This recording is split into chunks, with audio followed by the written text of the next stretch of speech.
Coming up on Epic Friday Battles. So for our first opponent we have Michael Myers.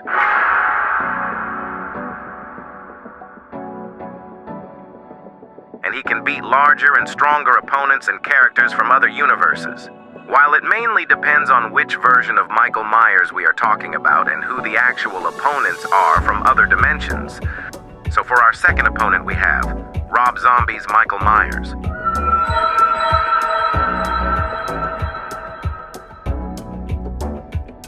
This Michael Myers possesses superhuman physical strength and near supernatural durability. Who will be the true winner of today's episode? Michael Myers or Rob Zombie's Michael Myers? You really think you can beat the OG? I don't think so. Oh, please. I'm gonna show you what I'm truly made of. Based on all the information that we received about Michael Myers and Rob Zombie's Michael Myers, the real winner of today's episode is...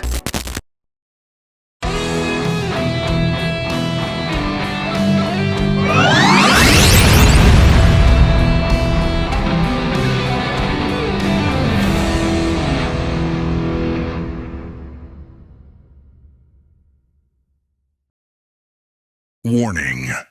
These episodes contain spoilers, and some of them may not be suitable for young audiences, especially children, so I would suggest you click off these videos if you don't want to get spoiled, or hear the foul language in these episodes. Also, some of it may be gruesome, and a little too much for some people. So once again, please, click off these videos if you don't want to get traumatized or anything like that. I'm warning you, people. But anyways, enjoy the episode and have fun with the series. Hello, sexy people of the internet, and welcome to our fourth episode of Epic Friday Battles. In this series, we explain what the battles are and who the opponents are, depending on how many there are, as we discuss who the winner is and why only one of the opponents stands out. And we take requests for this series. So if you want us to talk about a battle that you guys want to see, then throw them down in the comments down below, and we'll add them for each episode to the series. I promise you all. Also, if any of you have any questions about the series or anything else, then feel free to ask and we'll answer your questions for you. But anyways, in case if you missed it from episode 3, last Friday we had a fight between Terracuda and Whalewolf, and Whalewolf ended up being the winner, while Terracuda ended up being the loser. Unfortunately. But oh well, better luck next time, Terracuda. Anyways, for today's episode, we had a request from someone who wanted to discuss an insane fight. And this particular fight is something that I never expected at all, to tell you the truth. So you're probably wondering, what is this crazy fight that we're gonna discuss about? Well, it's a fight between two characters from separate universes. And they are Michael Myers and Rob Zombie's Michael Myers. This is truly something that I never thought I would see. But it is going to be a lot of fun, though, I can tell you that. And does beg the question, who will be the winner of today's episode, and why? We will eventually find out once we explain everything with our first opponent, which is Michael Myers, and then we'll explain everything with our second opponent, which is Rob Zombie's Michael Myers. So let's do this thing right here, right now, my brothers and sisters.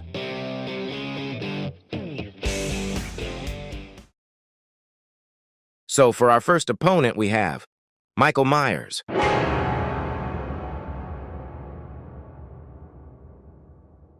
Michael Myers, or as he sometimes goes by the Shape or the Boogeyman, is a fictional masked serial killer, and he's the main antagonist of the Halloween franchise that was created by both John Carpenter and Deborah Hill.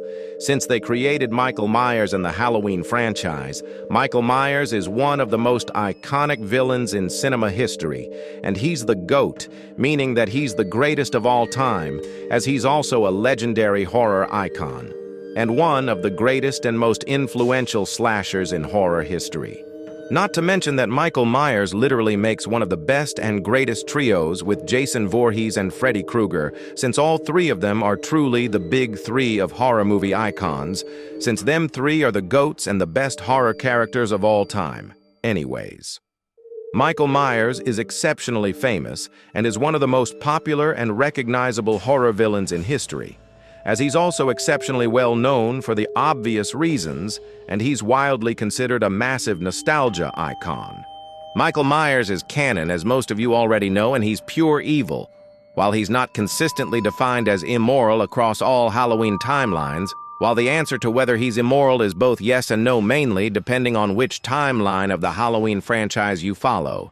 So this is where his story comes into play, and we will go through every single detail about each Halloween movie and every version of Michael Myers throughout the movie series. It's gonna be a long one. So here we go, y'all.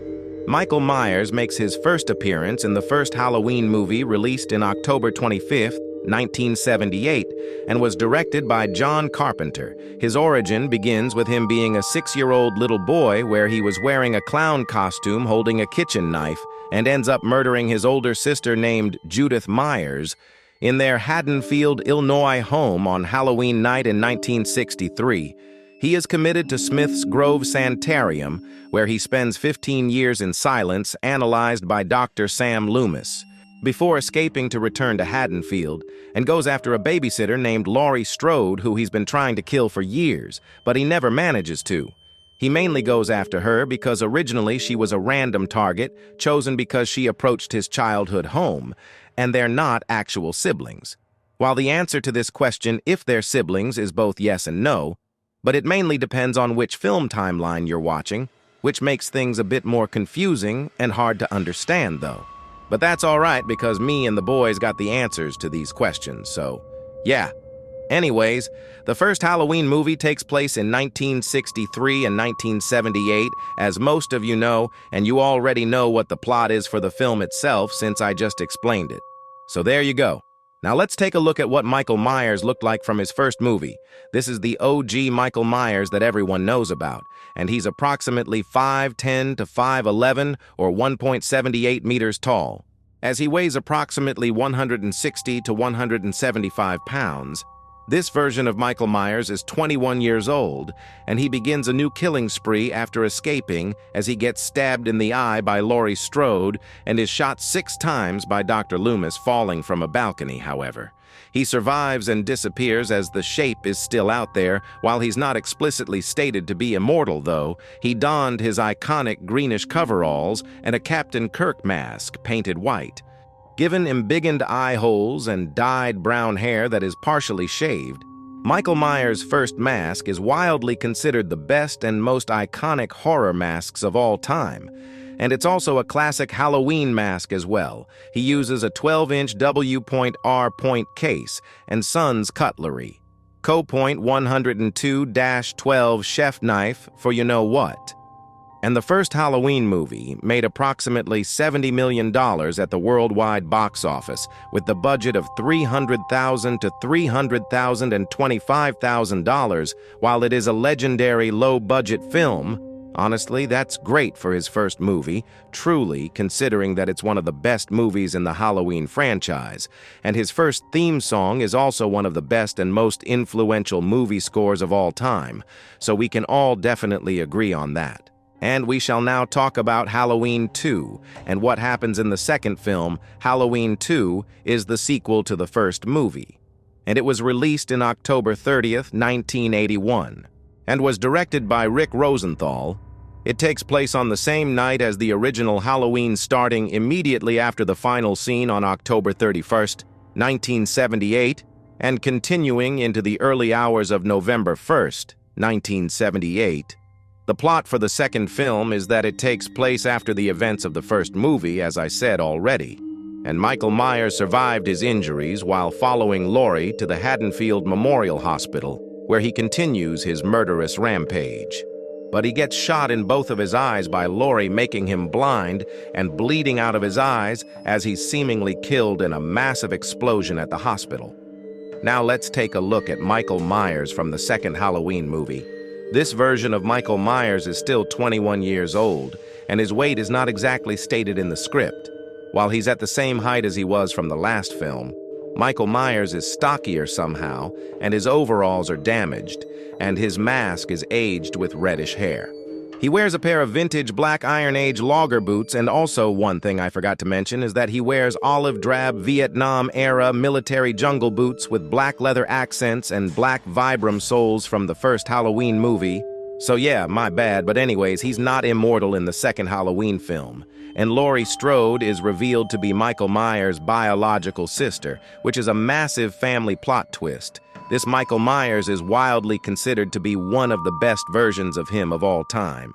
The mask itself is one of the best Michael Myers masks of all time, and his second theme song is one of the best franchise variations of the main theme, as the film itself is one of the best movies of all time in the franchise. The second Halloween movie grossed $25,500,000 and $33,818 at the box office with the budget of $2.5 million, and it's a low-budget movie. But that is truly amazing, though.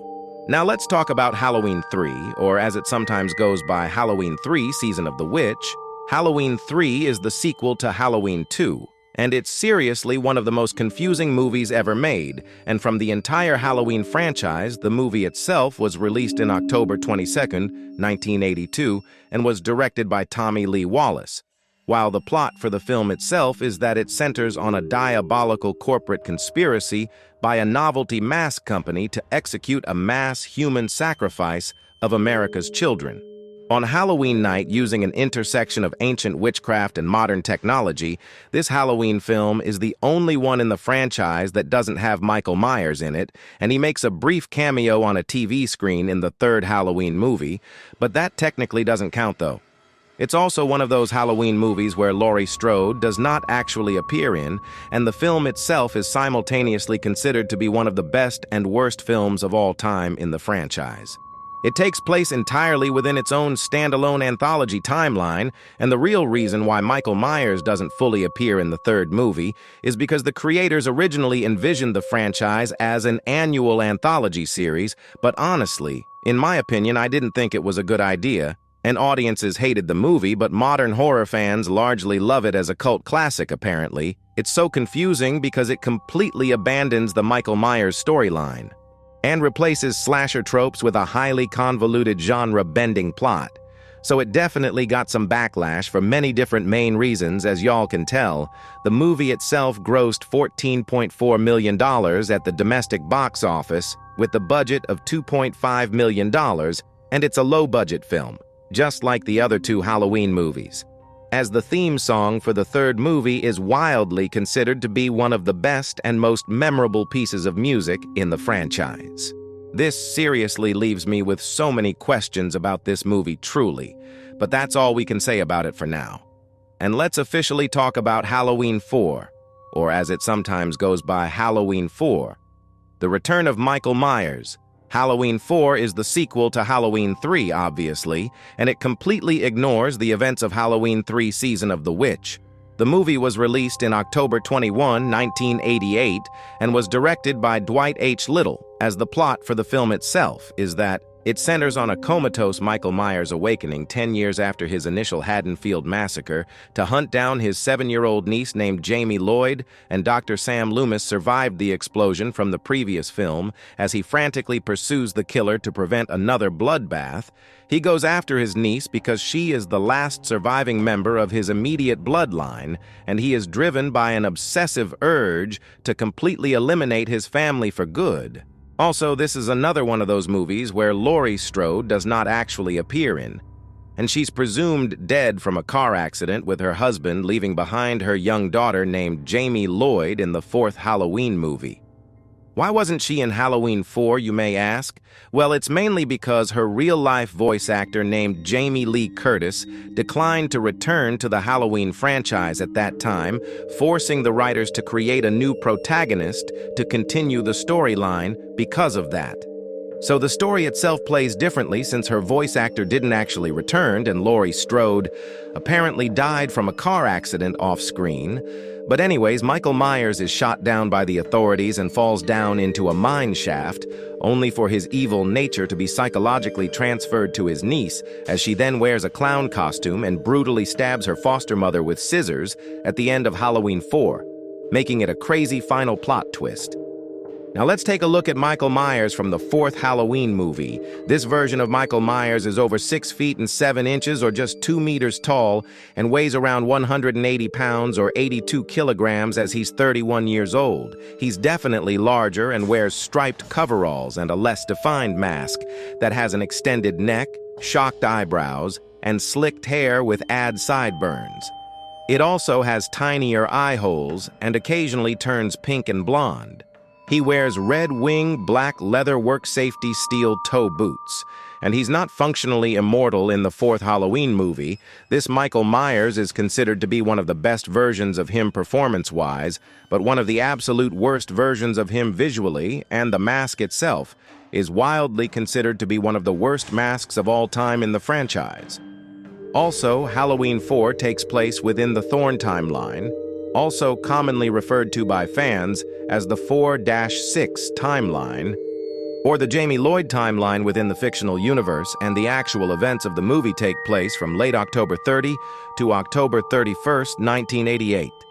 Exactly a decade after the original massacre, the movie itself is considered to be one of the best sequels in the franchise, and his fourth theme song is wildly considered to be one of the best and most atmospheric iterations in the entire franchise. Despite the film is a low-budget movie, but still though, the fourth Halloween movie grossed exactly $17,700,000 and $8,757 with the budget of $5 million, and that's truly incredible, honestly. But anyways, now let's talk about Halloween 5, or as it sometimes goes by Halloween 5, The Revenge of Michael Myers. Halloween 5 is the sequel to Halloween 4, and it was released in October 13, 1989, as it was directed by Dominique Othenin-Girard. The plot for the movie itself is that it follows the serial killer a year after the events of Halloween 4. Michael Myers awakens from a coma and stalks his young niece, Jamie Lloyd, from the last film, who has been rendered mute and shares a telepathic connection with him. Dr. Sam Loomis attempts to use this psychic link to Michael's rampage once and for all. This is another one of those Halloween movies where Laurie Strode does not actually appear in because of her real-life voice actor again. Jamie Lee Curtis chose to distance herself from the franchise after the first 2 films to avoid being typecast as a scream queen, and her character was still killed off screen from a car accident. But anyways, Michael Myers is lured to his childhood home, beaten into custody, and subsequently broken out of jail by a mysterious figure at the end of the movie. The mysterious figure, or the man in black who was responsible for breaking Michael Myers out of jail, is a character named Dr. Terrence Wynn. He's a major antagonist in the Halloween franchise, serving as the mastermind behind the Cult of Thorn timeline, and appears in the first Halloween movie, the fifth Halloween movie, and the sixth Halloween movie, which we will get to in just a moment.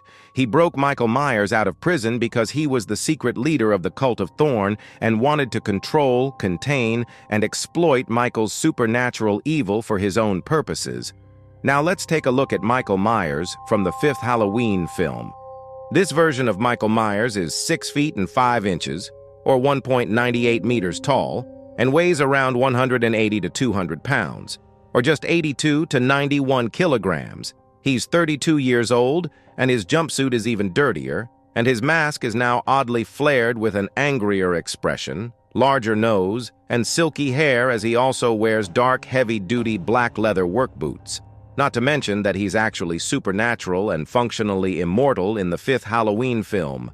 And this was the only time that Michael Myers actually cried in the whole Halloween franchise. He ends up in tears because his niece temporarily breaks through his evil exterior to reach his suppressed humanity, and he takes his mask off completely as a single tear rolls down his cheek. This stands out as one of the most polarizing and highly debated moments in the entire Halloween franchise. And also the movie itself takes place within the Jamie Lloyd timeline, or the Throb, or the original timeline. However, Halloween 5 is wildly considered to be one of the worst films of all time in the franchise, and yet it grossed a total of $11,600,000 and $42,254 at the box office, with a budget of $5 million and $6 million for a low-budget movie. This Michael Myers is wildly considered to be one of the worst and flawed versions of him, and his mask is one of the worst ones of all time in the Halloween franchise. Also, his fifth theme song is among the best in the franchise, and we can now talk about Halloween 6, or as it sometimes goes by, Halloween 6, The Curse of Michael Myers. Halloween 6 is the sequel to Halloween 5, and it was released in September 29, 1995, as it was directed by Joe Chappelle. The plot for the movie itself is that it reveals that Michael Myers' murderous nature is controlled by the cult of Thorn, an ancient druid sect, after 6 years after escaping with his niece, who was pregnant and gives birth to her newborn son after she was literally impregnated by Michael himself, which was seriously messed up.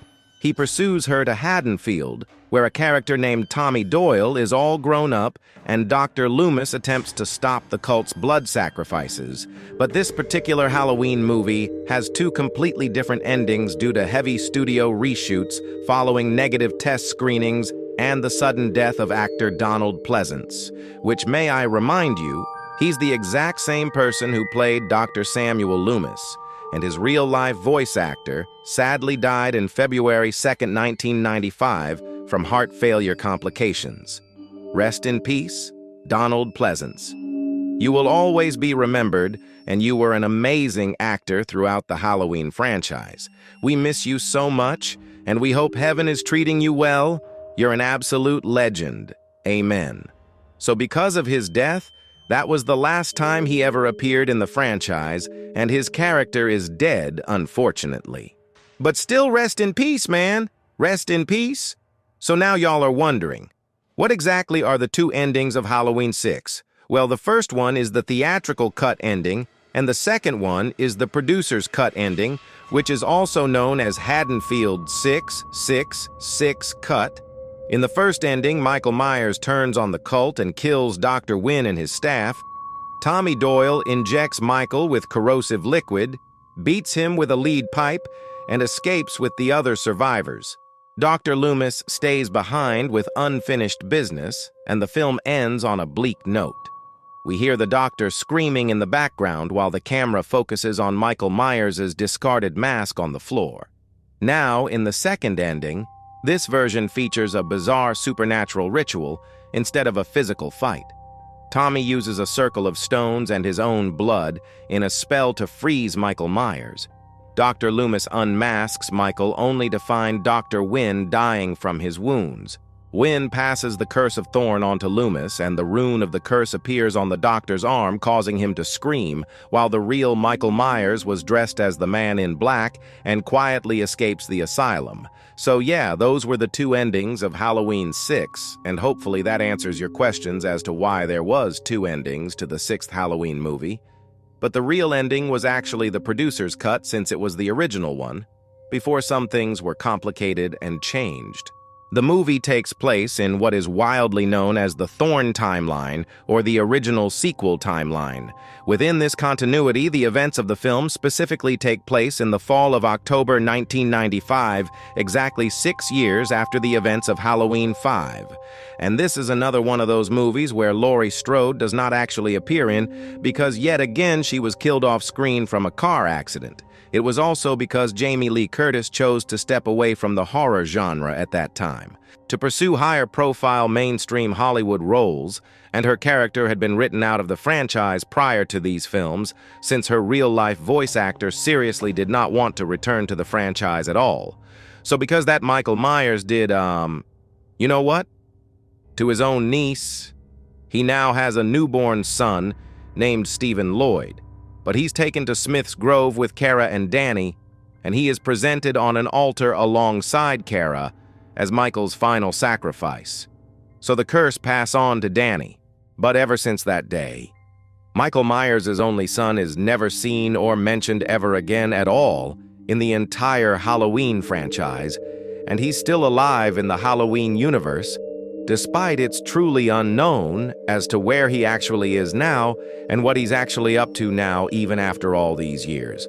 But anyways, now let's take a look at Michael Myers from the 6th Halloween movie. This version of Michael Myers is 6 feet and 3 inches, or just 1.88 meters tall, and weighs approximately 108 pounds, or just 82 kilograms. He's 38 years old, and he's officially immortal and supernatural. He wears sleek gray coveralls and a more ghoulish mask with large ears, dark lips, and messy hair, as he also wears Double H Men's black leather combat boots, while he sometimes looks slimmer. But this one is generally considered to be one of the most divisive and worst versions of him of all time in the Halloween franchise. But his mask, on the other hand, is wildly considered to be one of the best and most underrated masks of all time in the franchise, and the film itself is wildly regarded as one of the most worst movies of all time in the franchise, while his 6th theme song frequently lands on both best and worst lists depending on the fans. Halloween 6 made the total of $15,100,000 and $16,634 with the budget of $5 million. Considering that it was a low-budget movie, but that's still quite impressive, truly. Anyways, now let's talk about Halloween 7, or as it sometimes goes by, Halloween H20. 20 years later, Halloween 7 is a sequel to Halloween 6 released in August 9th, 1998, and was directed by Steve Miner. The plot for the movie itself is that the story follows a post-traumatic Laurie Strode who faked her death and hid under an assumed name. She now works as a headmistress. At a private boarding school in Northern California, her quiet life is shattered when Michael Myers tracks her down for a final showdown. So Laurie Strode's real-life voice actor finally returns to the franchise primarily to celebrate the 20th anniversary of the original Halloween movie and to give her iconic character, Laurie Strode, proper closure, while this film completely ignores the Thorn trilogy story arc of parts 4, 5, and 6, since the previous entries were critical and financial failures. Anyways, Laurie Strode completely decapitates Michael Myers with an axe, seemingly ending his reign of terror for good. Well, at least that's what she thought. But it turns out Michael actually managed to trick her and faked his own death at the end of the movie. The film takes place in 1998 and in the H20 timeline, which is also frequently referred to by fans as the 20 years later timeline, not to mention that both Michael Myers and Laurie Strode are siblings in the 7th Halloween movie. Now let's take a look at Michael Myers in the 7th Halloween movie.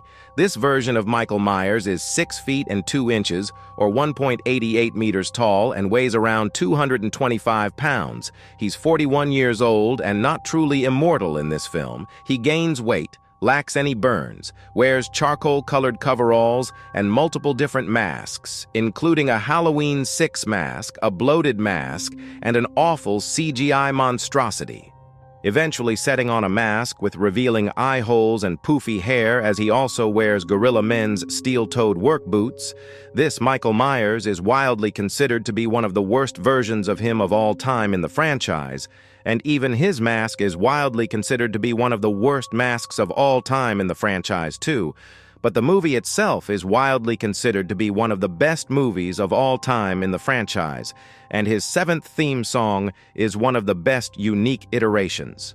In the whole Halloween franchise, while the film itself made $55,000,000 and $51,738 domestically and approximately $75 million worldwide, with the budget of $17 million, considering that it was a high-budget movie, which is quite incredible, honestly.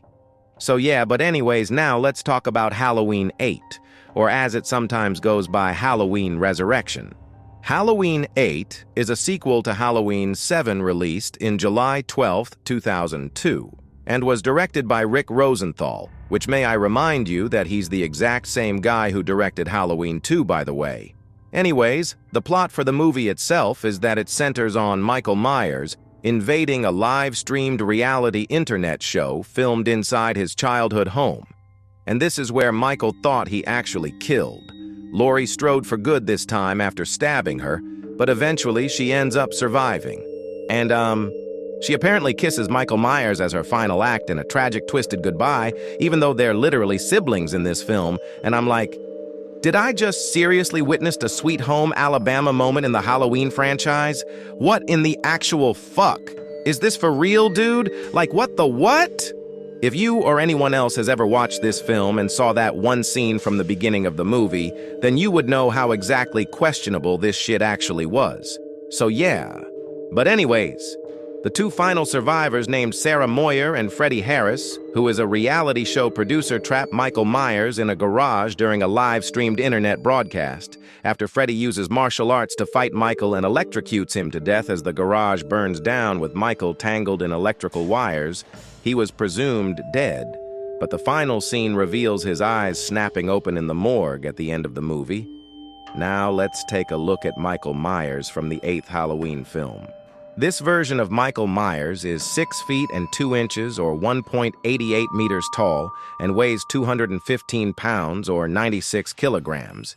He's 44 and 45 years old, and he's not immortal in the 8th movie. He wears the exact same outfit from the last film, and his new mask has more definition, noticeable makeup, and less frizzy hair, as he also wears black Canadian Army Mark III Greb combat boots. However, this Michael Myers is wildly considered to be one of the worst and most disrespectful versions of him in the entire franchise, and yet even his mask is wildly considered to be one of the worst and most divisive masks of all time in the franchise. Also, the movie itself takes place primarily in 2002, with a brief opening sequence set in 2001, and it exists in the H20 timeline, while it completely ignores the events of Halloween 4, 5, and 6, even though the film is overwhelmingly considered to be one of the worst movies of all time in the whole franchise. And his 8th theme song is generally considered to be a middle-of-the-road or slightly underrated track, rather than one of the absolute best or worst based on the actual results. But the 8th Halloween movie grossed a total of $37.66 million worldwide with the budget of $15 million, which is quite awesome, considering that it was a low to mid-budget film. Despite many people didn't really enjoy the movie itself, though. But still. Now this is where Rob Zombie's Halloween movie comes in to play exactly 5 years later, and then his second Halloween movie came out, literally almost 2 years later, even though those two movies somehow count as being a part of the actual franchise. But we're not going to talk about those two movies just yet.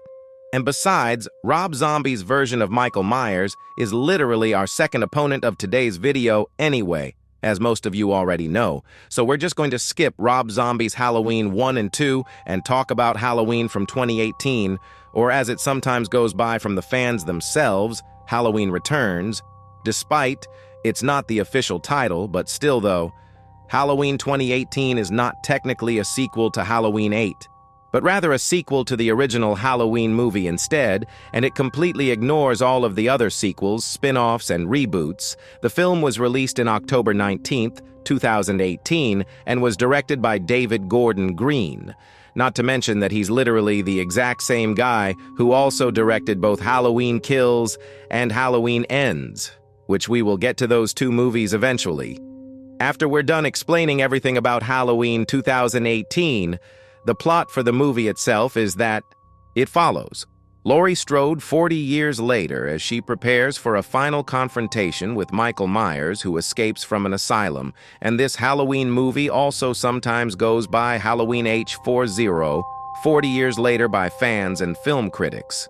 But it was actually never given that title for whatever reason, and was instead titled just simply Halloween. Laurie Strode and her daughter named Karen, and her granddaughter named Allison successfully trap Michael Myers in a reinforced burning basement safe room. After a brutal confrontation throughout her booby-trapped home, and the three women escape leaving the fiery trap to consume him, at the end of the film, the movie takes place in the H40 timeline, also commonly referred to as the Blumhouse or Green Trilogy timeline, and both Michael Myers and Laurie Strode are no longer siblings anymore in this Halloween movie, including Halloween Kills and Ends too. But anyways, now let's take a look at Michael Myers from Halloween 2018. This version of Michael Myers is 6 feet and 3 inches. or just 1.93 meters tall and weighs around 210 to 215 pounds, or just 95.3 to 97.5 kilograms, he's 61 years old, and he's not immortal in this timeline. He's again taller, his coveralls are darker, and his mask is boxier with taut hair, no exposed flesh tones, and added aging as he also wears a RCTIV 8 Men's Earth Pro 6-inch premium full-grain leather work boots. This Michael Myers is wildly considered to be one of the best and most terrifying versions of him of all time in the franchise, and his mask is also wildly considered to be one of the absolute best masks of all time in the entire franchise as well. The film itself is generally considered to be one of the best movies of all time in the franchise, and yet even his theme song is wildly considered to be one of the absolute best versions of the iconic theme of all time in the whole franchise. Not to mention that Halloween 2018 grossed a total of $259,900,000 and $39,869 with the budget of $10 million, considering that it was a low-budget movie, surprisingly. But still, that's truly great and amazing, though. Anyways, now let's talk about Halloween Kills. Halloween Kills is a sequel to Halloween 2018, released in October 15, 2021, and was directed by David Gordon Green. The plot for the movie itself is that it follows Michael Myers escaping Laurie Strode's burning house to resume his massacre and prompting the traumatized citizens of Haddonfield to form a vengeful vigilante mob to hunt him down. Michael Myers survives the brutal beating from the angry town mob and slaughters his attackers as he becomes even stronger than ever before. He then returns to his childhood home and murders Laurie Strode's daughter while Laurie Strode herself was on the phone listening. She tells Michael on the phone, "I'm coming for you, Michael." Hangs up and holds a knife as she walks out of the hospital into the night at the end of the movie. Also, supposedly this is where many fans thought that Michael Myers actually spoke for the first time after all these years in this particular Halloween movie. So why exactly did they assume this? Well, because there's a scene where Karen Strode takes his mask off and Michael stares at her and whispers, "Give it back." But here's the question. Did Michael Myers actually say that and decided to finally speak after all this time? Well, the real answer is no. He does not actually speak, nor does he say "give it back" in the actual movie. Even if you listen very closely, he still doesn't actually speak or say anything at all. And yet even David Gordon Green and the creative team officially confirmed that Michael Myers never actually spoke in Halloween Kills. I bet that was quite unfortunate for some people after they found out the truth. But anyways, now let's take a look at Michael Myers from Halloween Kills. This version of Michael Myers is 6 feet and 3 inches, or just 1.91 meters tall, and weighs around 210 pounds, or just 95.3 kilograms. He's 61 years old, and he's not truly immortal in Halloween Kills. He has heavy battle damage, banding around his hand after his 2 fingers were shot off by a shotgun from Laurie Strode, and a Two-Face style burn from the fire. He wears the exact same outfit from the last film, including his boots too. And he's also seen in a flashback with a de-aged 2018 masks and navy blue coveralls. This Michael Myers is wildly considered to be one of the best, most terrifying, most powerful, and most brutally versions of himself of all time in the entire franchise. And his mask is also wildly considered to be one of the best masks of all time in the franchise too. The movie itself is wildly considered to be a deeply polarizing middle ground. Rather than objectively one of the best or worst movies in the franchise, and his theme song from Halloween Kills is wildly considered to be one of the best versions of the iconic theme of all time in the entire franchise. Also, the film takes place on the exact same night as Halloween 2018, which is Halloween night into the early hours of November 1st, 2018, and within the H40 timeline, also known as the Blumhouse or Final Timeline, while still completely ignoring all of the other sequels. This Halloween movie grossed a total of $133,400,000 and $23,964 worldwide during its theatrical run with the budget of $20 million for a low to mid-budget movie. But that's still amazing. Either way, Anyways, it's now finally time to discuss the last movie to the trilogy, and that is Halloween Ends. Halloween Ends is a sequel to Halloween Kills, and the final film of the Blumhouse trilogy. Even though most people thought that it was truly the last movie to the entire franchise, but it's actually not. And we don't know if there will be another official movie to Halloween Ends or a TV show since it wasn't fully confirmed yet, or maybe it was, and I just didn't realize it. So we may never know, until then. Anyways, the movie was released in October 14th, 2022, and was directed by David Gordon Green. The plot for the movie itself is that it follows Laurie Strode, who is living peacefully with her granddaughter and writing a memoir. Michael Myers has completely vanished, but the town's lingering trauma causes some new character named Corey Cunningham to snap after crossing paths with a weakened Michael Myers in the sewers, and I bet he probably saw Pennywise down there for all I know. Anyways, Corey becomes a copycat killer and manipulates Allison as Laurie Strode is forced into one final brutal confrontation with the epitome of evil to end the nightmare for good. Laurie Strode and her granddaughter finally finish off Michael Myers for good this time, after a brutal and messy fight, and the rest of the other citizens of Haddonfield follow the two women as they throw Michael's dead corpse into the shredder in a junkyard and shred him into pieces, putting an end to the nightmare. After that crazy night, Allison leaves Haddonfield to start a new life, and Laurie Strode finishes her memoir as she ultimately accepts that evil doesn't die. It changes shape. As if that was supposed to give us some type of clue or meaning or something, but anyways, she finally finds peace and freedom from her lifelong trauma at the end of the film. And honestly, I was seriously expecting this Halloween movie to be way better and more emotional than this piece of shit of a film. Why, you may ask? I was literally expecting Laurie Strode to fight against Michael Myers one last time, in the most badass way ever, and they both die while trying to finish one of each other off, putting an end to their legacy once and for all. That's what I expected to happen in the actual movie, but instead, we get some dude named Corey who becomes a copycat killer after Michael manifests his evil into him for whatever reason. Michael Myers himself somehow goes to super unstoppable and very powerful to just extremely weak and treated like a fucking grandpa. Laurie Strode doesn't actually die, and everything else about this godforsaken movie is just straight up dog shit. Real fucking dog shit. Considering that this piece of shit of a movie is wildly considered to be one of the most divisive and worst-ranked movies of all time in the entire franchise, and yet this fucking movie is only ranked in the middle from best to worst. And I'm like, are you fucking kidding me, bro? That's all you guys have to say and rank to this? Seriously? This is truly the worst Halloween movie I've ever seen in my entire life, and if you actually somehow enjoyed this film, honestly, fuck every single one of you people. Because there is no way that you actually sat there and watched the entire thing and said, "Oh wow, that was amazing and a great finale, bro." Oh my god, this was by far the worst finale ever, and it was seriously a huge disappointment for me and other people too.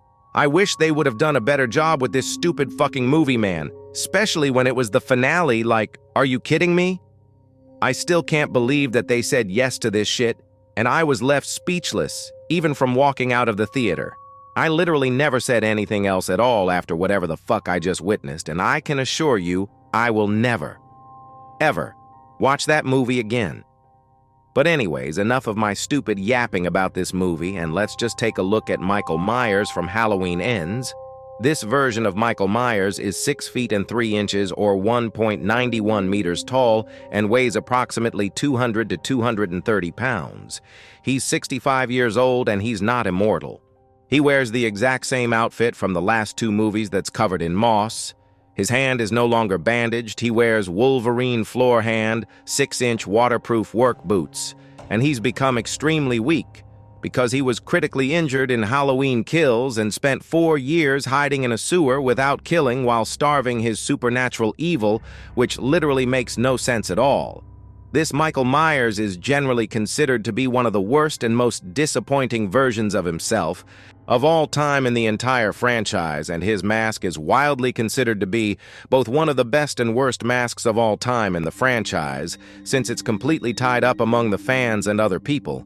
His theme song from Halloween Ends is considered to be one of the best versions of the iconic theme of all time in the whole franchise. And the movie takes place in the Blumhouse timeline, often referred to by fans as the H40 timeline, and in October 2022, exactly 4 years after the events of 2018, and kills. So yeah, that's basically the entire thing about the Halloween movies and what happens in them, while Michael himself does make other appearances besides the movies. This includes games, comics, TV shows, crossovers, references, and many more, including stuff that are fanon-wise too. Also, some of you are probably wondering, why does Michael Myers look different or the same in the Halloween movies? Well, it's mainly due to the fact that it's not only because of the timelines and the events, obviously, but it's also because he's played by many different actors throughout the movies. Michael Myers was played by Nick Castle in the first Halloween movie. He was played by Dick Warlock in the second Halloween movie. He was played by George P. Wilbur in the fourth Halloween movie. He was played by Don Shanks in the fifth Halloween movie. He was played by both George P. Wilbur and a Michael Lerner in the sixth Halloween movie. He was played by Chris Durand in the seventh Halloween movie. He was played by Brad Loree in the 8th Halloween movie, and he was also played by James Jude Courtesy in Halloween 2018, Halloween Kills, and Halloween Ends, while Nick Castle makes the iconic breathing sound effects, since Michael himself breathes heavily to enhance the film's psychological terror, establish his status as an omnipresent force of nature, and anchor his physical reality. So yeah, he does make other sounds besides breathing so much. This includes grunts of pain when injured, raspy groans or growls from physical exertion, and guttural sounds during struggles. He's both immortal and not immortal on many occasions because the franchise itself operates across multiple conflicting timelines and thematic interpretations, which is why it's also very confusing and hard to understand the character himself. He never speaks because his silence represents the complete absence of human emotion, making him the personification of pure evil. He also never runs because his slow, deliberate walk maximizes psychological terror and establishes him as an inescapable force of nature, making him all the more intimidating and terrifying, considering that he's literally one of the scariest and most influential horror villains in cinema history. Despite Michael can be both underrated and overrated, mainly depending on how you guys view him, he had his mask taken off many different times, and he has shown his full face 8 times in the movies. While he sometimes hides his face, so you may or may not see his full face revealed depending on which Halloween movie you are watching, Michael Myers is mainly seen as this silent, emotionless killer that always comes back no matter how many times he dies. And here are some facts that you probably didn't know about Michael. The mask that made him famous wasn't even made for the movie itself. The production team actually bought a $1.98 Willem Shatner mask from a costume shop, and they painted it white, cut the eye holes wider, and made the hair look messy. The result was this blank, lifeless face that perfectly represented evil itself. And yet, what's crazy is that the filmmakers themselves didn't expect it to become iconic. Literally, they didn't at all. It was literally a last-minute decision. And in the original script, Michael isn't even called Michael Myers and simply referred to as the Shape. John Carpenter wanted him to feel less like a man and more like a physical form of pure evil, which is also why he never speaks, never runs, and shows absolutely no emotion at all. The creator, John Carpenter himself, said he wanted the audience to feel like they were watching death itself move slowly towards them, and even the original actor of Michael Myers, Nick Castle, helped make that possible. Nick Castle said he tried to move like someone who didn't care about gravity, like he was gliding. And that walk itself became one of the most terrifying and recognizable moments in horror history, making Michael himself a true legend. One thing that you should keep in mind about Michael Myers is that he's not just a man. He's the true monument of evil itself, and narratively, he functions as a supernatural force of pure evil. He was human, but became an embodiment of pure evil, hiding in disguise, showing true darkness around him and no mercy to anyone at all. What makes him even more terrifying is that he actually does kill children. Literal children. So he truly would hurt and murder kids, mainly depending on which Halloween timeline that you are watching from the movies. However, he did spare a baby in Halloween 2018 because it cannot understand mortality, react with proper terror, or offer a challenge, and also to avoid the intense audience backlash of showing brutal infanticide. While some people view Michael as a not-so-heartless person, he will kill or attack children if they are his designated targets, get in his way, or pose a threat. The confusion stems from the fact that he frequently ignores random children, leading to a long-running debate about his motives, and he actually does spare some children for different reasons. Also, there is no logical reason or motive that caused Michael Myers to start killing, since he was specifically designed to be the literal personification of pure, unadulterated evil, meaning he kills without rationale, emotion, or conscience. And many people have theories about what caused him to actually do it. But the truth is, there is no actual answer to this question. And yet even John Carpenter himself never actually answered that question. So it just pretty much remains unanswered to this day, unfortunately. Anyways, Michael Myers is not based on an actual person, and also the Halloween movies themselves are not based on true stories, nor are they based on true events either. However, believe it or not, Michael Myers is actually based on a real-life inspiration from John Carpenter himself. Let me explain. Michael Myers' chilling demeanor and the concept of his pure evil nature was heavily inspired by a real-life encounter from John Carpenter, and here are the details about it. While attending Western Kentucky University, John Carpenter visited a local psychiatrist institution for a psychology class assignment. During the tour of the facility's most severe cases, he encountered a 12 to 13-year-old boy who deeply unsettled him. John Carpenter later described the boy as having a completely blank, emotionless, schizophrenic stare and black, soulless eyes.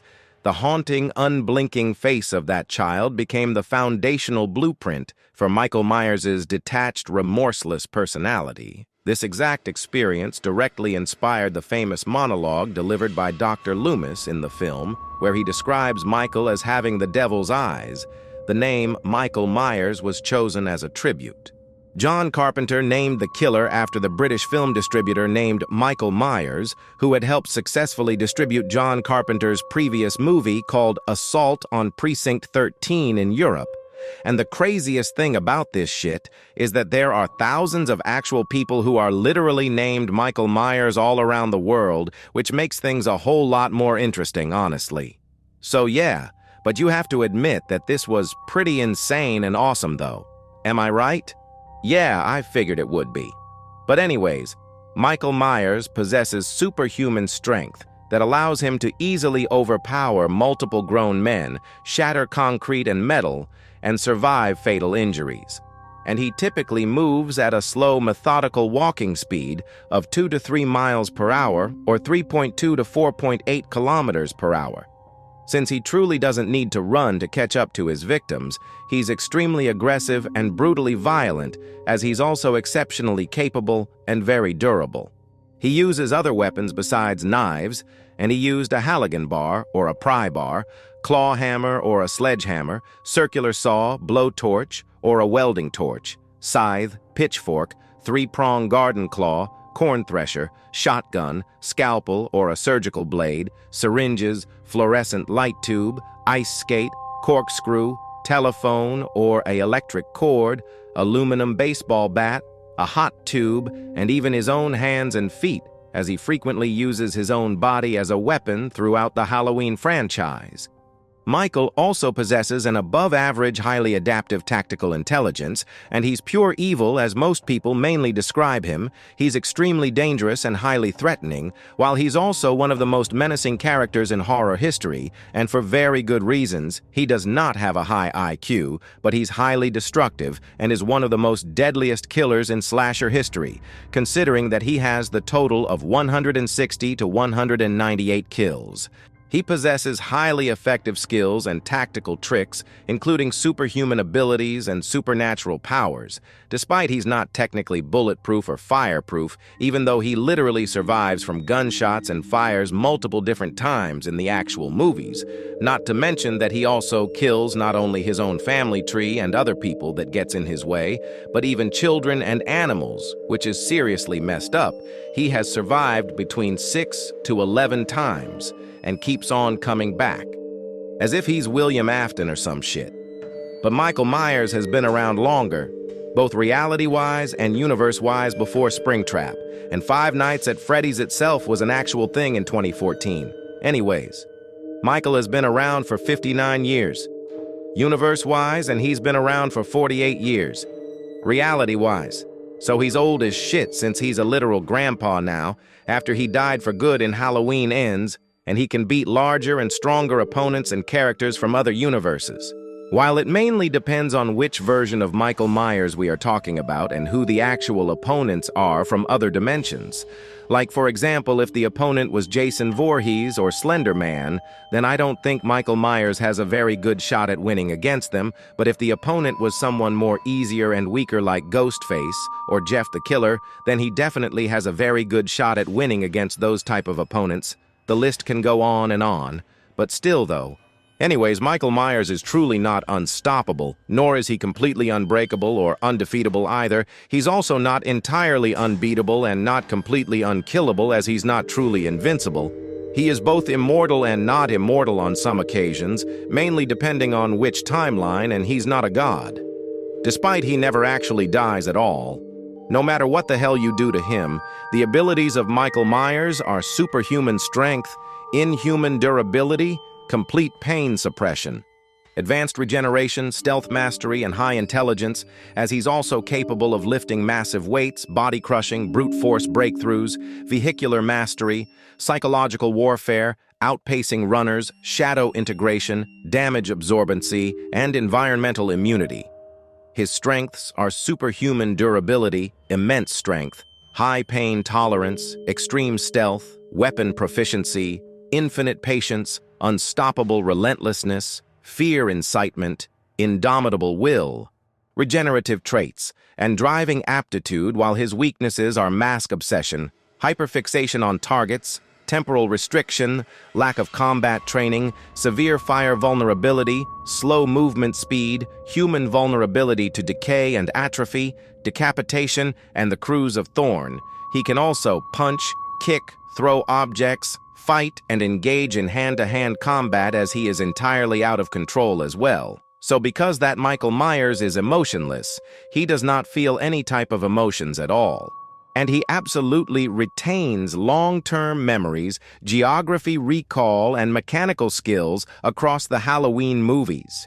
He had two parents named Peter Myers and Edith Myers, but it was never addressed as to where they were during their son's killing spree. And it was revealed that they died from a car accident in 1965.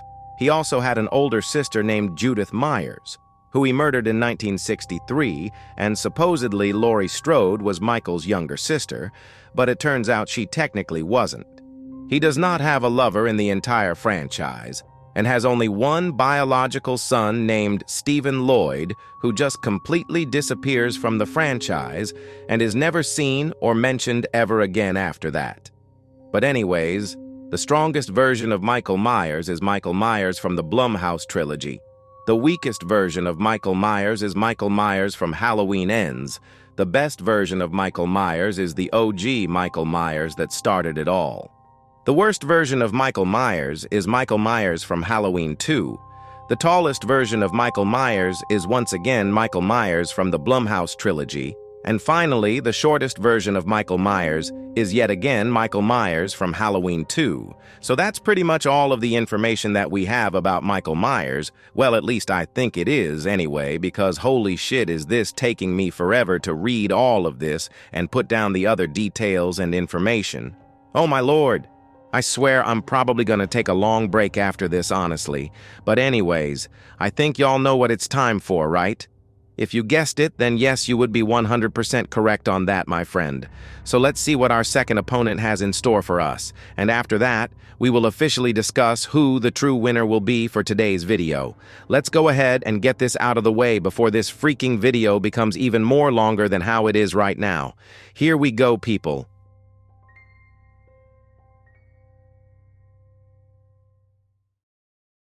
So for our second opponent, we have Rob Zombie's Michael Myers.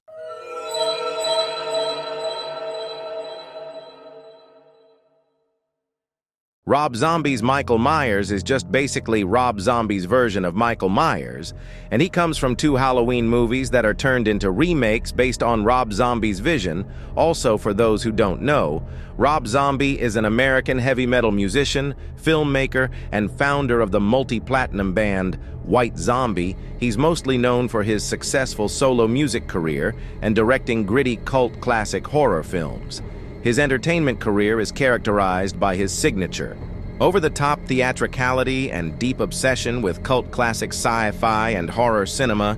His real name is Robert Bartley Cummings, but people call him Rob Zombie because it is the stage name he adopted in the late 1980s, and also because he legally changed his own name in 1996.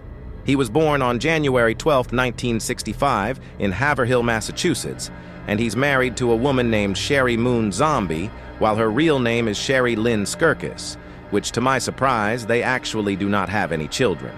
Literally no joke, they don't, mainly because they prefer to prioritize their busy careers, creative collaborations, and their passion for animal rescue at their farm in Connecticut rather than start an actual family. So even if they actually started a family, I honestly don't know how I would feel about it, and I'm pretty sure the internet would have some things to say if this were to happen, but it's truly highly unlikely.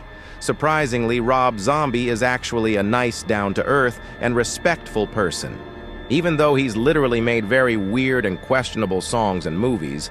But still, his biggest hit is Dragula, and his most successful movie is his remake of Halloween that we're going to talk about in just a moment here. Rob Zombie is loved and hated on for all sorts of different reasons, but I'm obviously not going to get into much detail about that. And move on with Rob Zombie's 2 Halloween movies. The first film was released in August 31st, 2007, and was directed by Rob Zombie himself. However, things take a different turn for Rob Zombie when he decided to make his own version of Halloween, and he wanted to give Michael a sad and traumatic backstory since the real Michael Myers had almost no backstory.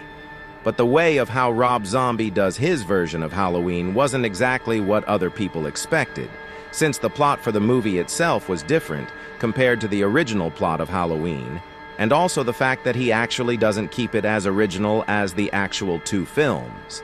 So things work very differently for Rob Zombie, and supposedly a 3rd Halloween remake was going to happen, titled Halloween 3D, but Rob Zombie did not want to make a 3rd Halloween movie since he completely finished the franchise after directing his version of Halloween 2. And luckily, the project itself was canceled after losing rights to the Halloween franchise in 2015. All I gotta say is, just thank God that this never actually happened. And even if it did somehow, it would be a whole lot worse. And I mean 100 times more worse than the actual Halloween 3 movie, since that particular Halloween movie sucked ass so damn badly. But anyways, so now y'all are wondering in your minds, what exactly makes Rob Zombie's version of Halloween so different compared to John Carpenter's version of Halloween? Well, the plot for Rob Zombie's Halloween is that it delves into Michael Myers' traumatic, abusive childhood, his years in a psychiatric hospital, and his eventual escape and return to his hometown. And also the fact that the characters in Rob Zombie's Halloween universe look and act much more different than the actual characters in the original Halloween universe, which is very unlike them. For example, in Rob Zombie's Halloween, his mom is named Deborah Myers, who is, for some reason, a stripper in Haddonfield since she struggles to raise the money for her own children, unlike her boyfriend, on the other hand. And she's literally the only one that actually cares about Michael Myers, but she ends up killing herself after she couldn't handle the psychological trauma. He has a stepfather named Ronnie White, and his biological father is dead. His stepfather is basically a broke lone life piece of shit that treats the family like crap and makes highly inappropriate remarks towards Judith Myers, which I'm not gonna say as to what he does or says about it just because. But luckily, his stupid ass gets exactly what he truly deserves after Michael Myers kills him, and I'm very glad that he got what he deserved. So, yeah.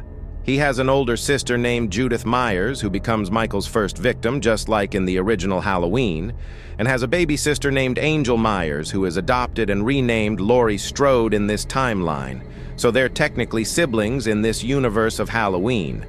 And yet even Dr. Samuel Loomis acts differently in Rob Zombie's universe, considering that he's actually British in real life, while the real Dr. Loomis speaks English in the official Halloween franchise.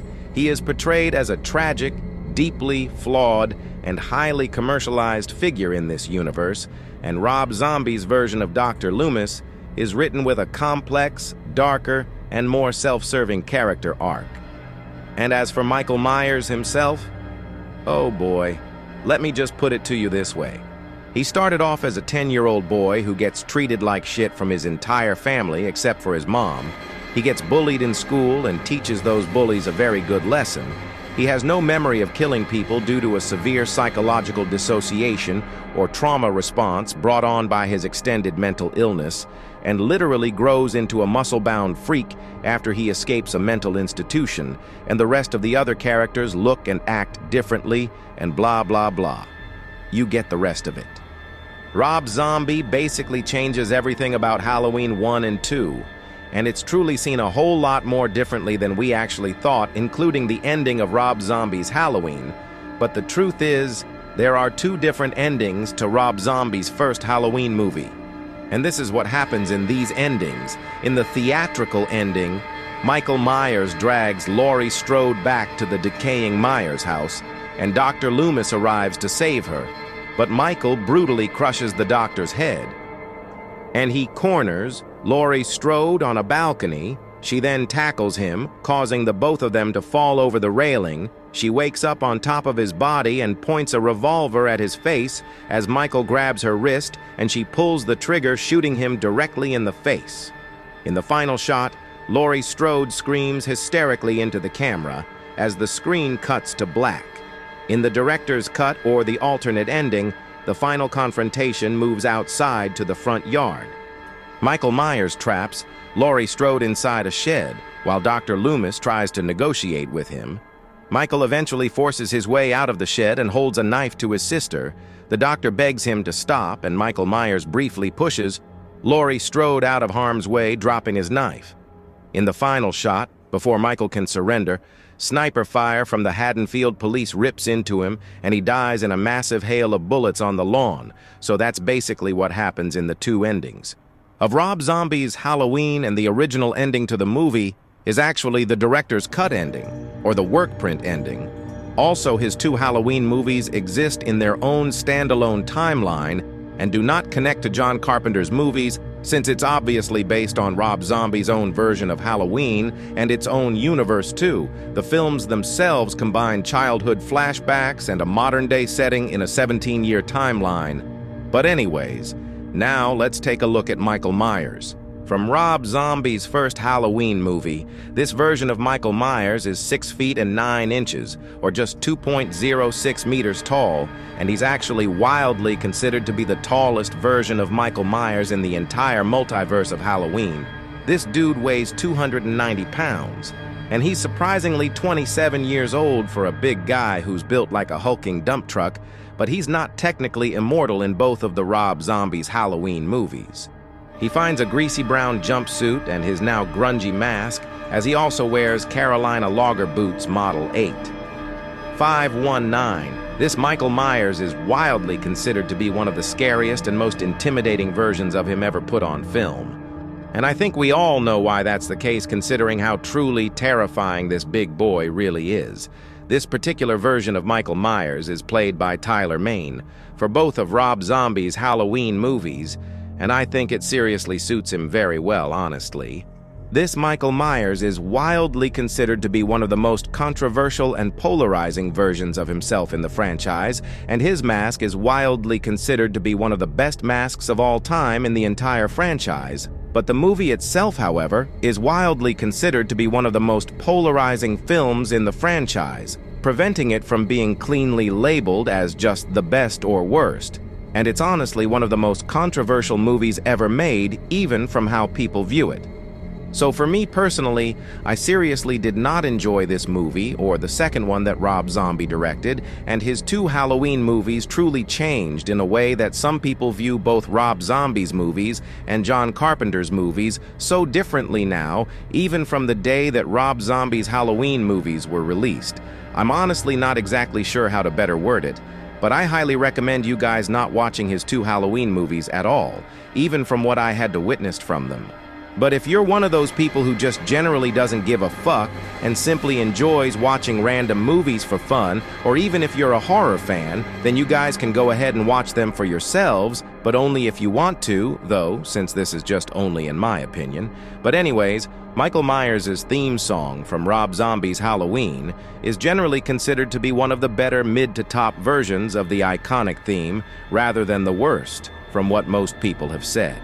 Anyways, Rob Zombie's first Halloween movie grossed $80 million and $200,000 and $8,000 and $038 worldwide, with the budget of $15 million for a mid-budget studio movie, and that's awesome, I guess. But anyways, now let's talk about Rob Zombie's second Halloween movie.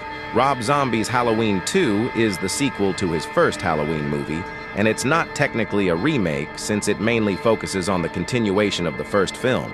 The movie itself was released in August 28, 2009, exactly almost 2 years after the release of his first Halloween movie, and it was obviously directed by Rob Zombie himself, like I said already, but this movie completely ignores the original story of the real Halloween 2. And Rob Zombie actually did not want to direct this film at all. Originally, he refused to make Halloween 2 because he was burnt out and miserable, working with two producers named Bob and Harvey Weinstein. However, because he was contractually bound to a 3-picture deal, he agreed to direct the sequel on one condition, and it was: the studio had to let him out of his third film obligation. He later revealed that he initially just wanted out of his contract to move on, but he struck this compromise with the studio to escape Dimension Films and the Weinstein's company, so the third film never actually happened.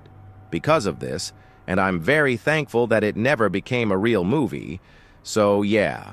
But anyways, the plot for the movie itself is that it follows Laurie Strode dealing with trauma, Dr. Loomis capitalizing on the events, and Michael Myers continuing his pursuit of his sister, driven by visions of their mother, as the film itself takes place entirely within its own isolated timeline, often called the RZ timeline, or just simply the Rob Zombie timeline, so it's truly nothing like the original Halloween 2 at all, since it continues with his first film, and it goes on a whole new level.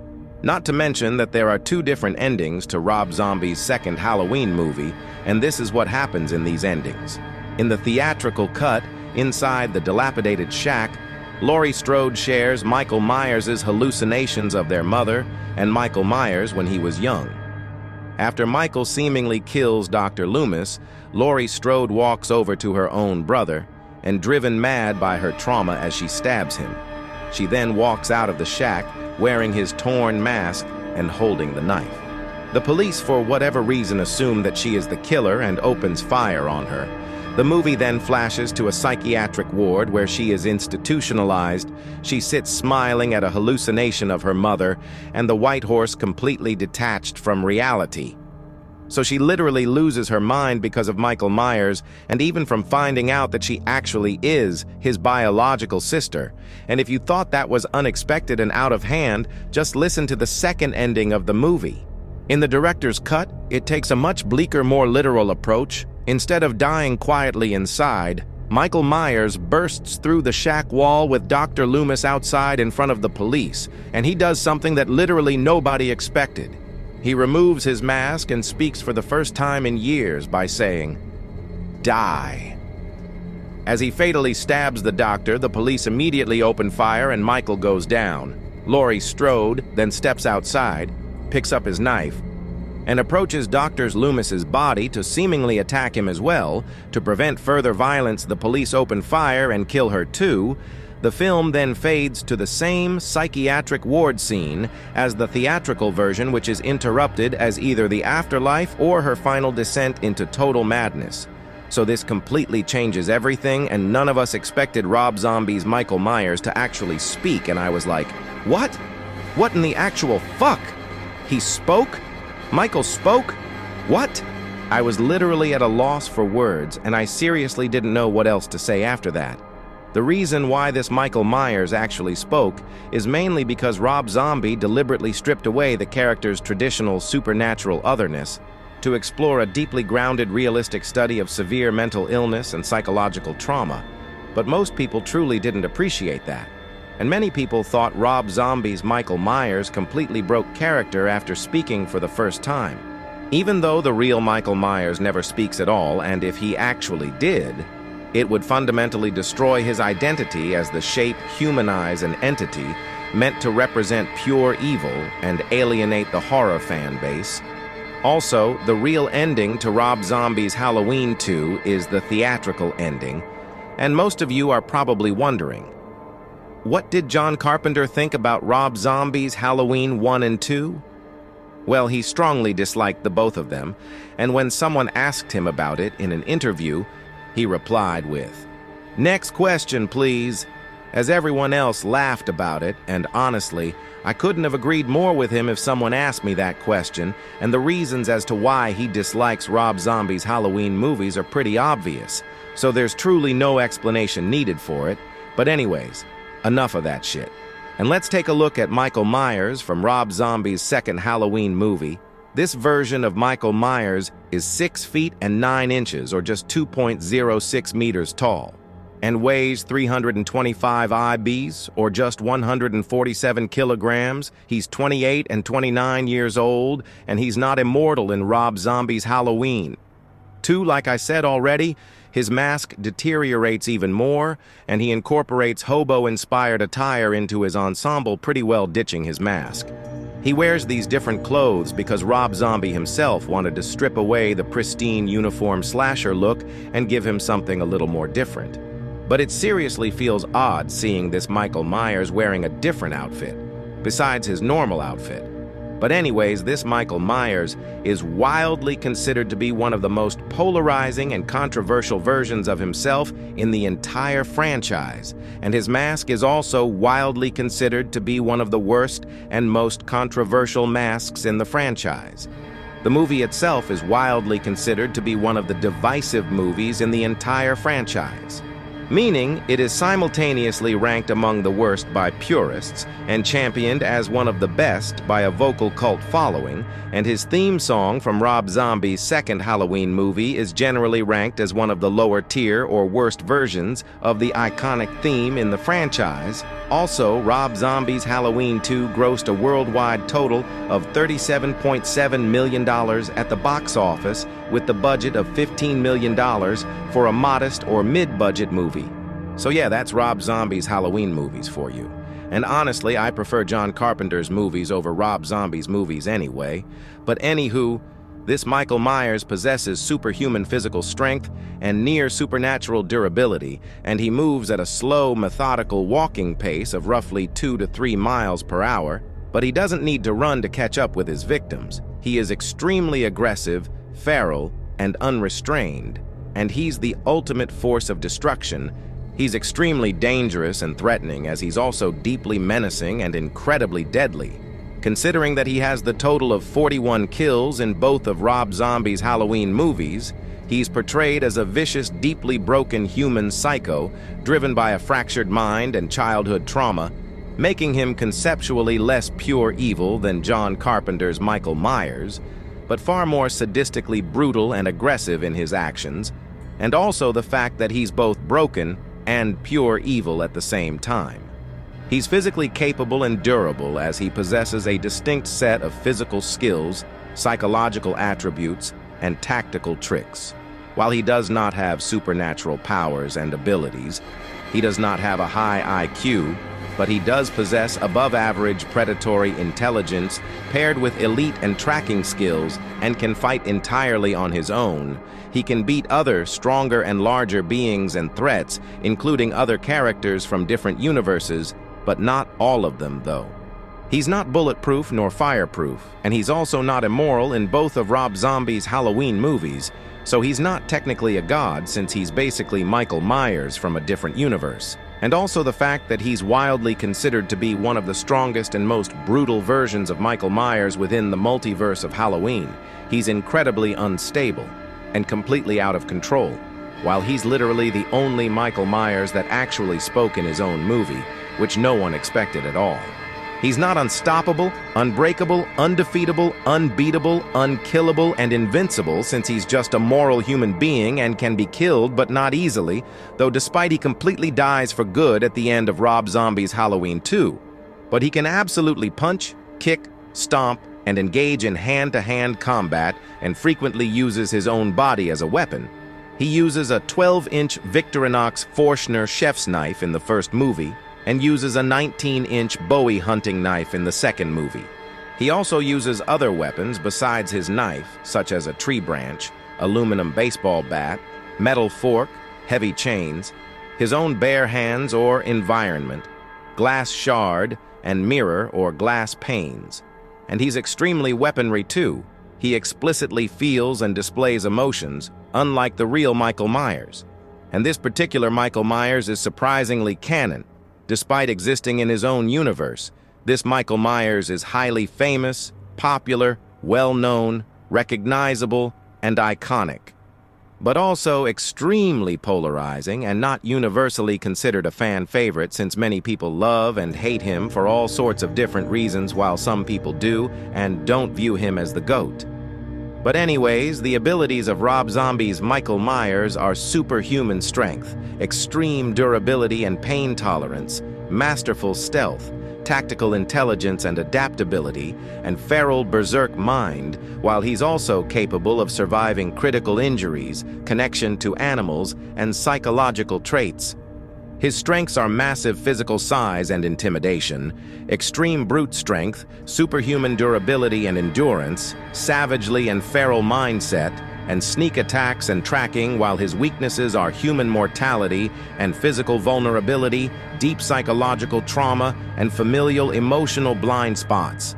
So this Michael Myers truly acts and does things very differently than the real Michael Myers, as most of you can tell, not to mention that bro is literally built different even from his height. And that's basically everything that we have about Rob Zombie's Michael Myers. Well, at least I hope that's all anyway, because this shit is seriously killing me right now, and we can now finally move on with who's gonna be the winner for today's video, and why only one of them stands out, so yeah. So will one of these Michaels win in this battle? Or will it end up being a draw for the both of them? Let's find out and see for ourselves, so that way we can get this god-forsaken episode done and over with. Let's go and do this thing!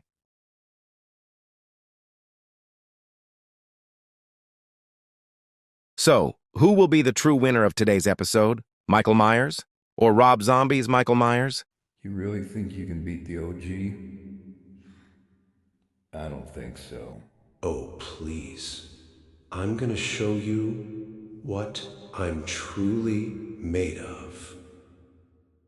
Here's what we know about this fight. Both of these opponents are two different versions of Michael Myers from separate universes, and they're special in their own ways.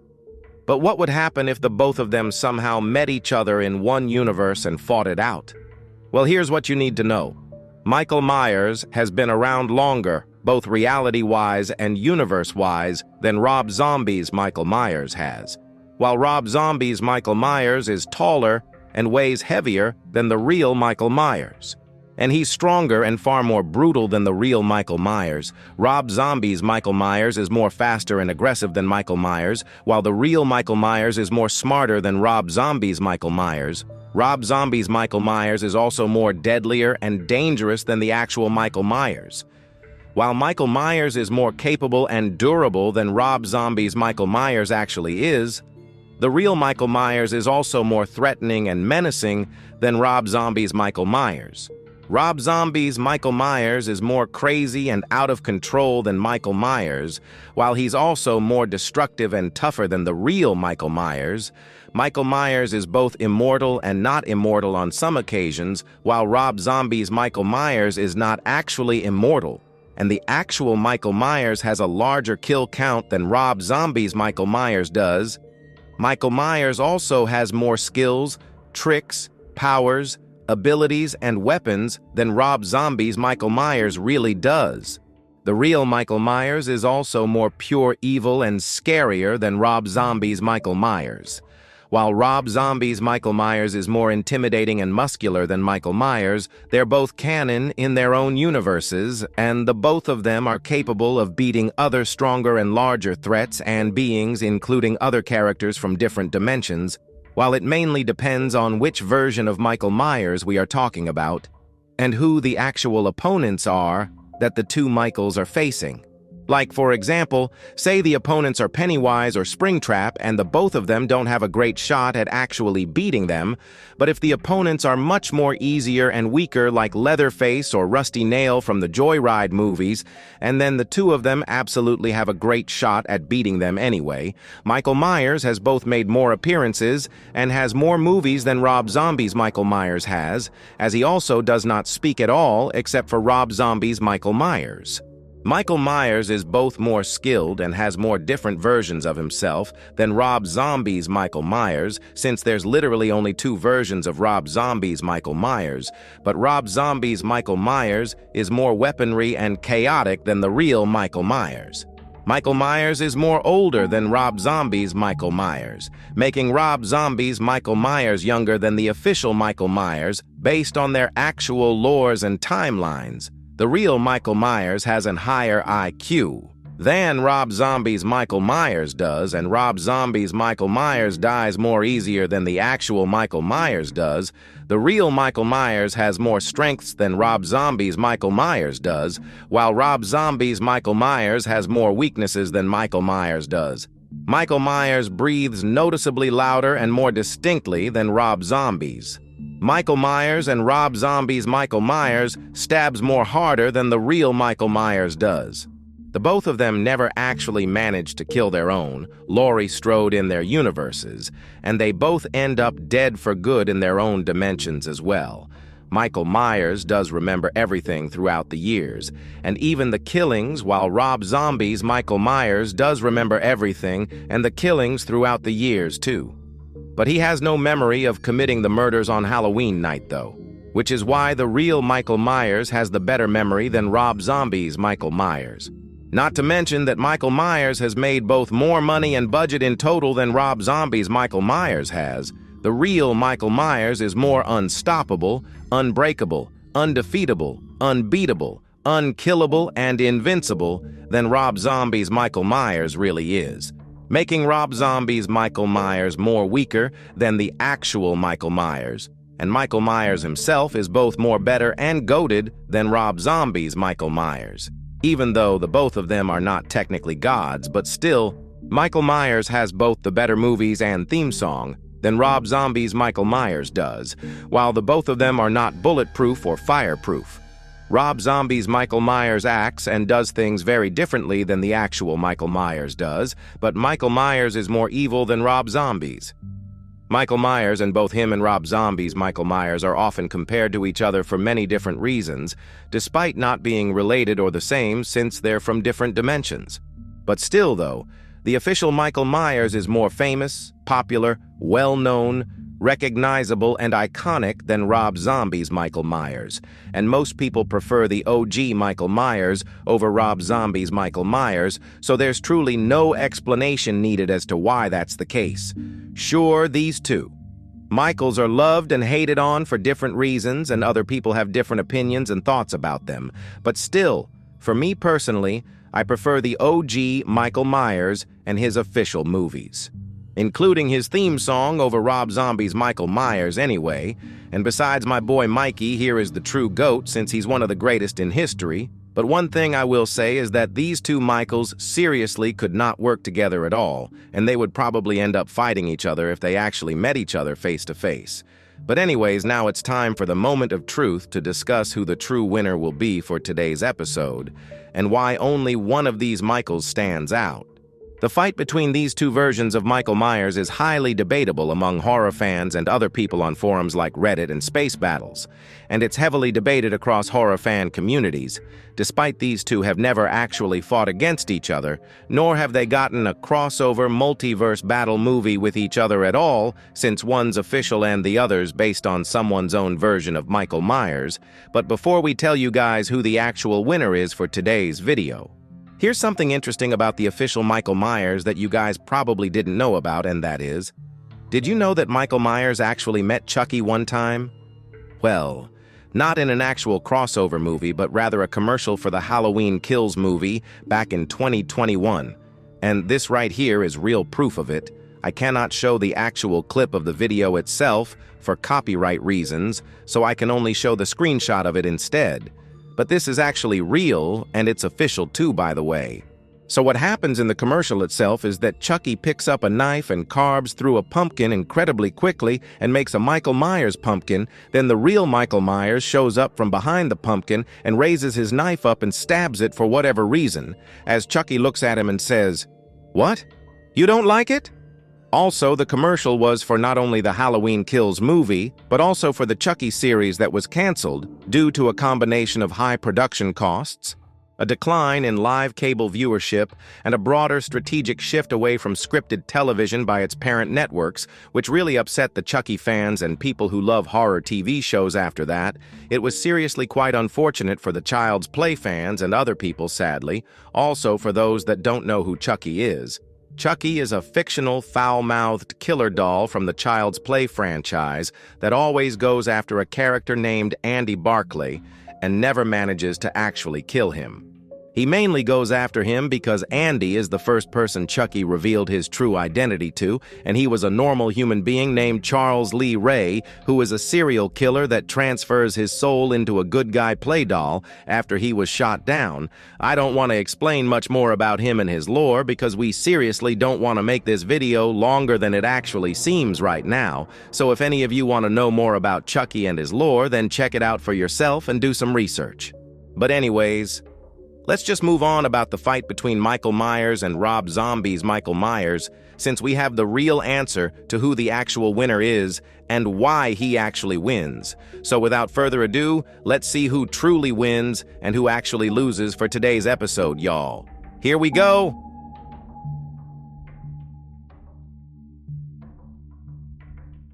Based on all the information that we received about Michael Myers and Rob Zombie's Michael Myers, the real winner of today's episode is...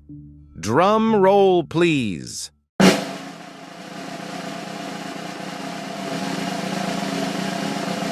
Michael Myers!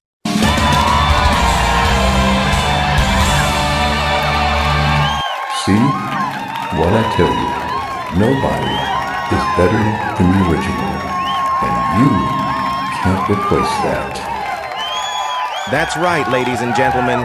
Michael Myers is the true winner of today's episode, and Rob Zombie's Michael Myers is the loser of today's episode, unfortunately.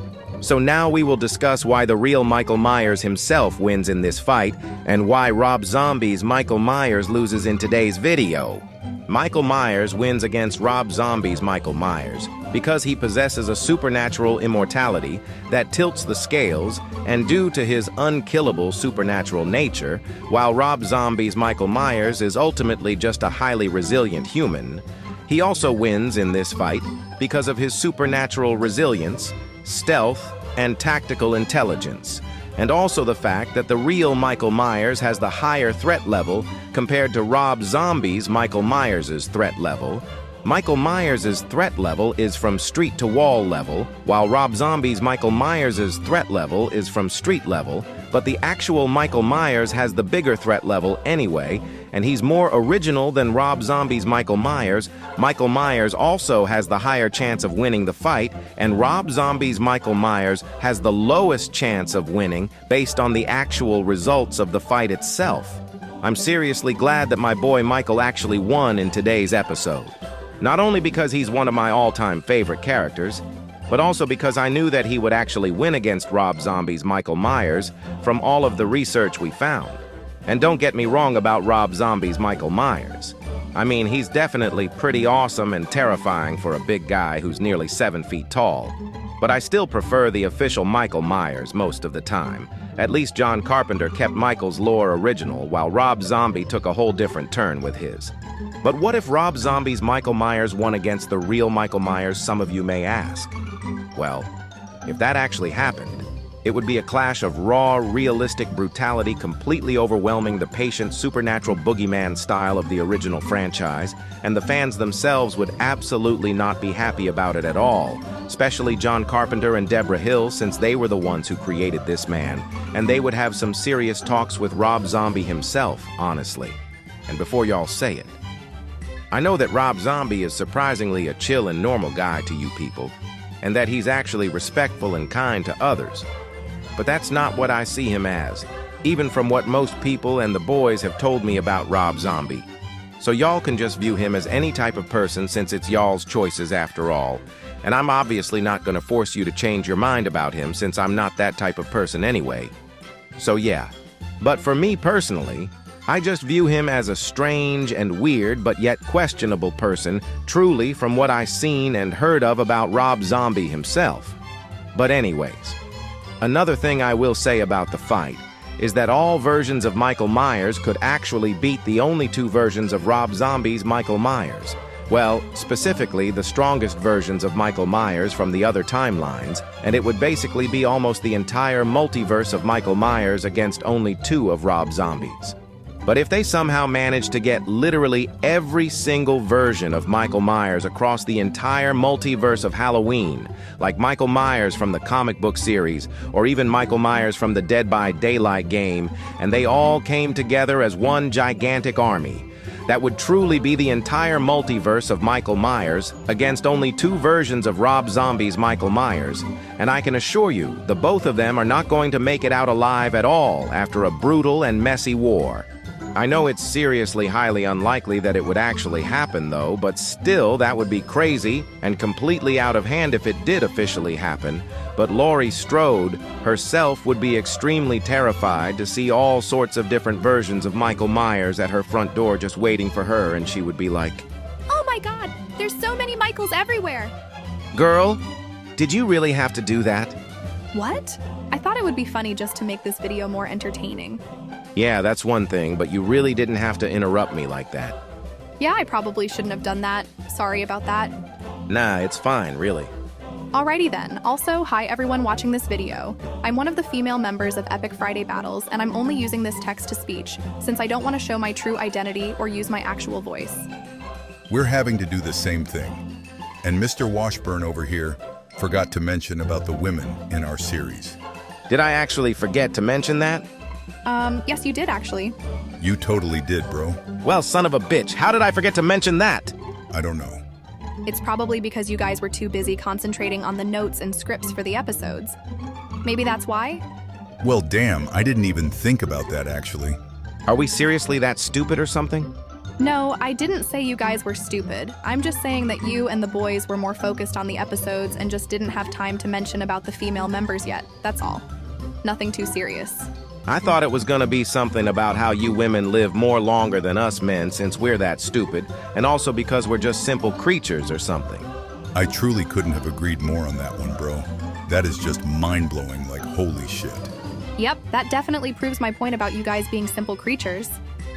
Hey fellas? Yes? Yes?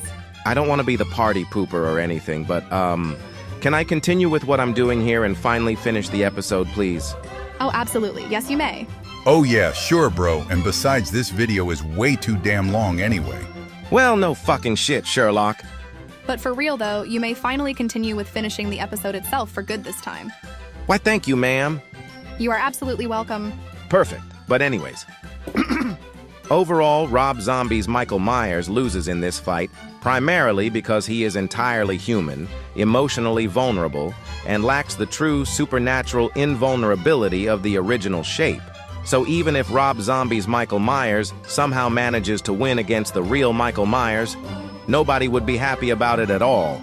And Rob Zombie's Michael Myers would probably end up taking over his universe and hunting down the real Michael Myers' Laurie Strode and the rest of the other characters too. But overall, the real victory goes to my boy Michael Myers himself, and that's it. End of story, period.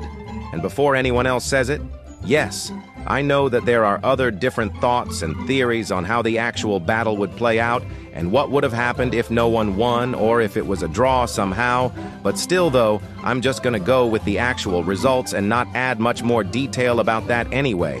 So yeah. So do you agree or disagree with the winner? Why or why not? Let us know in the comments down below, and feel free to ask any questions about the series or anything else. Also, if you guys have any battle requests that you want us to add in our series, even if y'all have seen or heard of these particular fights before, then just throw them down in the comments anyway. And we'll take them, even though it may or may not take a while for some of your requests to actually get added into our series, so some of you will have to be patient about it. And wait until then. Also, there might be rearrangements for some episodes, but not all of them though, so just giving you guys a heads up for that. So yeah. But anyways, thank you all so much for watching this video, and we seriously hope that y'all enjoyed it, considering that this is literally either the longest or one of the longest episodes ever made, and we truly worked our asses off for literally 3 weeks straight. I'm not even joking about that, by the way, and it seriously took a lot of time and effort for this episode. So you better absolutely appreciate that. Or so help me God. I will not be happy with you, and I will find your location and show you the true meaning of hard work if you dare to disagree with me and everyone else. My guy, you're literally not Nightmare from Five Nights at Freddy's 4, bro. Say that again, and I will shove this dildo so far up your ass that you will never see the light of day ever again. Why the fuck do you have a dildo with you? Where did you even get that thing? My wild guess is probably Spencer's or something. You would be 100% correct on that answer, ma'am. So, buddy, you want to say that again, or what? Actually, I take it back and I mean it, bro. That is exactly what I thought, bitch. Well, this just got a little more chaotic than I thought. But okay then. I'm just not gonna question any of this, so yeah. Yeah, it's probably best if you don't question it anyway. You're definitely right, but anyways, once again, thank you guys so much for watching and enjoying this video. And we can't wait to see you all next Friday for episode 5 of Epic Friday Battles. Also, don't forget to have yourself a great and wonderful weekend, everybody. Also, we wanted to be a part of this video, not only for fun, but also because we wanted to, and for the support that y'all have given us, and we truly appreciate it. Who knows, we might even let some of the other members of Epic Friday Battles be in some of the other episodes maybe. So yeah. We will see you guys next time, and we love you all so much, especially with the support and positive feedback from people like you. And the last thing that we want to say is Goodbye, everyone, and see you next and Friday. See you next Friday.